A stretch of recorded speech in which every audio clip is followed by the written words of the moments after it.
കോഴിക്കോട് പേരാമ്പ്രയിലെ അനൂപ് കൊലപാതക കേസിൽ മുഖ്യപ്രതി മുജീബിന്റെ ഭാര്യ റൌഫീന അറസ്റ്റിൽ. തെളിവ് നശിപ്പിക്കാൻ ശ്രമിച്ചതിനാണ് റൌഫീനയെ അറസ്റ്റ് ചെയ്തത്. അനുവിന്റെ ആഭരണം വിറ്റുകിട്ടിയ തുക റൌഫീനയിൽ നിന്നും കണ്ടെടുത്തിട്ടുണ്ട്. മുജീബ് കൃത്യം നടത്തിയത് റൌഫീനയ്ക്ക് അറിയാമായിരുന്നുവെന്നും അന്വേഷണ സംഘം വ്യക്തമാക്കി. റിമാൻഡിലുള്ള പ്രതി മുജീബ് റഹ്മാനെ വിശദമായി ചോദ്യം ചെയ്തപ്പോഴാണ് കേസിൽ ഭാര്യ റൌഫീനയുടെ പങ്ക് വ്യക്തമായത്. ഇതേ തുടർന്ന് കൊണ്ടോട്ടിയിലെ വീട്ടിലെത്തി അന്വേഷണ സംഘം റൌഫീനയെ അറസ്റ്റ് ചെയ്യുകയായിരുന്നു.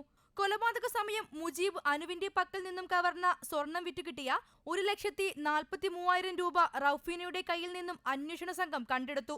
മുജീബ് അനുവിനെ കൊലപ്പെടുത്തിയ വിവരം റൌഫീനയ്ക്ക് അറിയാമായിരുന്നുവെന്നും അന്വേഷണ സംഘം വ്യക്തമാക്കി. മുജീബിനെ കൊണ്ടോട്ടിയിലെ വീട്ടിൽ നിന്നും പിടികൂടിയ ദിവസം അന്വേഷണ സംഘം നടത്തിയ പരിശോധനയിൽ തെളിവ് നശിപ്പിക്കാൻ ശ്രമം നടത്തിയതായും കണ്ടെത്തിയിട്ടുണ്ട്. ഈ മാസം 11-നാണ് പേരാമ്പ്രയിലെ വീട്ടിൽ നിന്നും ഭർത്താവിന്റെ വീട്ടിലേക്ക് പോയ അനുവിനെ കാണാതാകുന്നത്. പിറ്റേ ദിവസം പേരാമ്പ്ര അല്ലിയോറത്താഴിയിൽ തോട്ടിൽ നിന്നും അനുവിന്റെ മൃതദേഹം കണ്ടെത്തി.